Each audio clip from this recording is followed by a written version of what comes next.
अस्सलाम वालेकुम, मैं हूँ ज़ाहिदा। उम्मीद करती हूँ आप सब खैरियत से होंगे जहाँ भी होंगे। नाज़रीन, जिस दिन से डायरेक्टर डॉक्टर रिजवान FIA की डेथ हुई थी, उस दिन से कुछ ऐसी बातें की जा रही थी, कुछ ऐसे शवाहिद सामने लाए जा रहे थे कि उनकी मौत तबई नहीं है, गैर तबी मौत है, उनके पीछे बहुत सारी वजूहात हैं।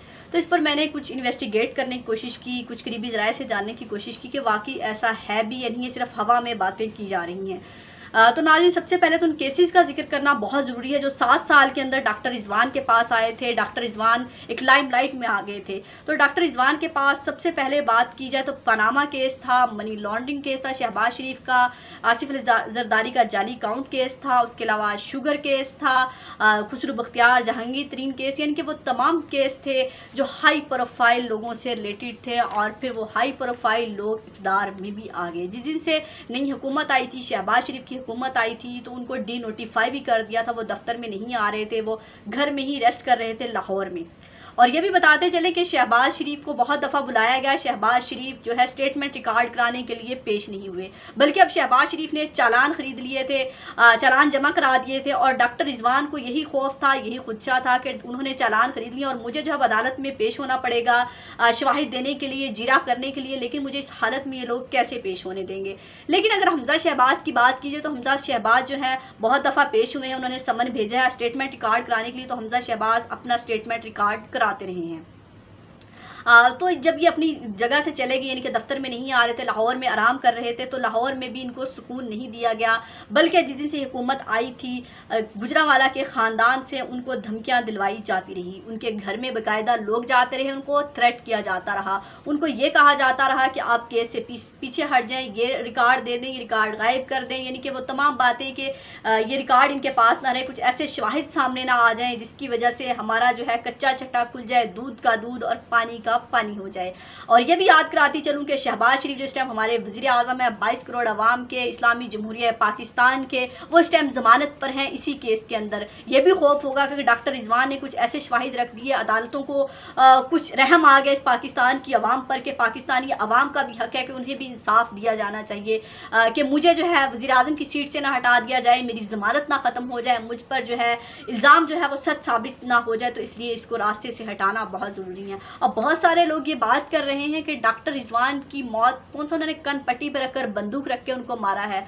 तो ज़रूरी नहीं होता कि इंसान को कन पट्टी पर बंदूक रख कर ही मारना ज़रूरी होता। कुछ बातें, कुछ चीज़ें ऐसी होती हैं जो इंसान को अंदर खाए जाती हैं। उसको जो है एक लावा होता है जो अंदर पिघल रहा होता है और उसको अंदर ही अंदर ख़त्म कर रहा होता है। डॉक्टर रिजवान के अंदर भी ऐसा ही लावा था, ऐसी ही सोच थी, क्योंकि ज़ाहिर है जब एक अफसर ने इतनी मेहनत करके उन केसेस पर शवाहिद इकट्ठे किए हों, रिकॉर्ड इकट्ठा किया हो, ऐसे बड़े लोगों को, साहब इक़्तिदार लोगों को, जिनका जो हाथ डालना बड़ा मुश्किल काम है, तो जब वो रिकॉर्ड एकदम कहा जाए कि आप दे दें, इसको ये कर दें, तो दुख तो होगा कि मेरी सालों की मेहनत, सालों का जो है एक खमियाजा जो मुझे इस सूरत में भुगतना पड़ेगा कि मुझे मुंह की खानी पड़ेगी। तो इंसान अपनी हार भी तस्लीम नहीं कर पा रहा होता। तो अभी तक उनकी ना डील हुई थी, ना ढील दी गई थी डॉक्टर रिजवान की तरफ से, और शायद इन्होंने मांगी भी नहीं होगी कि क्योंकि अब हम इक़्तिदार में आ गए, अब डील या ढील मांगने की इनसे ज़रूरत नहीं है, इसको रास्ते से हटा दिया जाए। जो वो कहते हैं ना, सांप भी मर जाए और लाठी भी बच जाए, तो वो हिसाब किया। और डॉक्टर रिजवान को जो है नींद नहीं आने लगी थी और जहनी तनाव हो गया था, जहनी प्रेशर था। और नींद सबसे पहले इंसान का नींद पर ही शायद बस चलता है कि इंसान सो नहीं पाता, कोई भी टेंशन हो। तो उन्होंने नींद की गोलियां खाना शुरू कर दी, क्योंकि उनकी मिसिस भी डॉक्टर हैं, वो खुद भी डॉक्टर थे। तो जब नींद की गोलियां ज़्यादा खाई, और जब आपकी एज के हिसाब से भी आप पर गोलियां इफेक्ट करती हैं, तो उम्र उनकी ज़्यादा थी, तो उन पर गोलियाँ जो है ज़्यादा असर करी और दिल पर जो है वो असर करती रही, दिल का मर्ज बन गया और दिल हार्ट अटैक तक वो बात पहुंच गई। हार्ट अटैक की नौबत आ गई। जब हार्ट अटैक हुआ तो उनकी डेथ होगी। तो खालिक की से जान मिले, अल्लाह उनका अगला जहान अच्छा करे। जो लोग वीडियो देख रहे हैं उनके अगले जहान के लिए दुआ कीजिएगा कि जिस बहादुरी से उन्होंने काम किया और जिस जहनी कैफियत से वो गुजरते रहे, शायद उसका हम सोच भी नहीं सकते। वही सोच सकते हैं जो उस जहनी कैफियत से गुजर रहे थे, क्योंकि जब आप किसी बड़ी सीट पर बैठते हैं, सिर्फ बड़ी सीट पर बैठना कहना बहुत आसान होता है, जब आप बैठते हैं तो आपके कुछ ख्वाब होते हैं, कुछ चीज़ें होती हैं। मैंने अपनी धरती के लिए अच्छा करना है, ये काम करना है, मैंने एक ईमानदार अफसर के तौर पर काम کرنا ہے، لیکن جب اسے کام نہ کرنے دیا جائے تو اس سے بڑی اذیت کیا ہوگی کہ آپ کسی کے لیے کچھ اچھا کرنا چاہیں، اپنی دھرتی کے لیے اچھا کرنا چاہیے، لیکن چند مگرمچھ، چند بڑے لوگ جو اس سسٹم پر حاوی ہیں، اپنی جاگیر بنایا ہوا ہے اس ملک کو، تو وہ کچھ نہ کرنے دیں، پھر آپ کا دل خون کے آنسو ہی روتا ہے اس ٹائم، جیسے ہر پاکستانی کا دل خون کے آنسو رو رہا ہے جو چاہتا تھا کہ پاکستان کے لیے اچھا ہو۔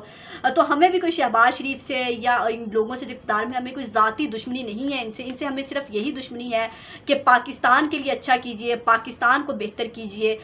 تو ڈاکٹر رضوان نے اپنی موت کو جو ہے بلایا اور ذہنی کیفیت میں جس گزر رہے تھے، تو اللہ ان کو جو ہے جنت میں جگہ دے، ان کے گھر والوں کو صبر دے، اور گھر والوں کو مزید تھریٹ کرنا تو یہ کسی طور پر بھی ٹھیک نہیں ہوگا، گھر والوں کو اب تھریٹ نہیں کرنا چاہیے۔ یہ بھی سننے میں گھر والوں کو بھی تھریٹ کیا جا رہا ہے، تو خدا را ہوش کے ناخن لیجئے، پاکستان کو ایک ایسا ملک بنانے کی کوشش کی جہاں قانون کا بول بالا ہو، اور بہت سارے افسر ڈاکٹر رضوان جیسے جو پاکستان کے لیے اچھا کام کرنا چاہتے ہوں گے، پاکستان کو ایک ایسا ملک بنانا چاہتے ہوں گے جہاں قانون کا بول بالا ہو، تو ان کو ڈرنے کی، جھکنے کی، بکنے کی ضرورت نہیں ہے، اپنا کام کیجئے، محنت سے کیجئے، ایک دن انشاءاللہ آئے گا کہ ہم سب مل کر پاکستان کو ایک اچھی اور ایک فلاحی ریاست بنانے میں کامیاب ہو جائیں گے۔ لیکن ڈاکٹر رضوان جیسی سٹوری صرف ایک سٹوری نہیں ہے، ایسے پاکستان میں بہت ساری داستان ہیں کہ جب بھی کسی نے پاکستان کے لیے اچھا کام کرنے کی کوشش کی ہے، اس کو اقتدار کے راستے سے اسی طرح ہٹایا گیا ہے، اور اسی طرح غلط راستے سے اس کو موت کے منہ اتارا گیا ہے تاکہ راستے سے ہٹے اور ہمارا کام تمام ہو۔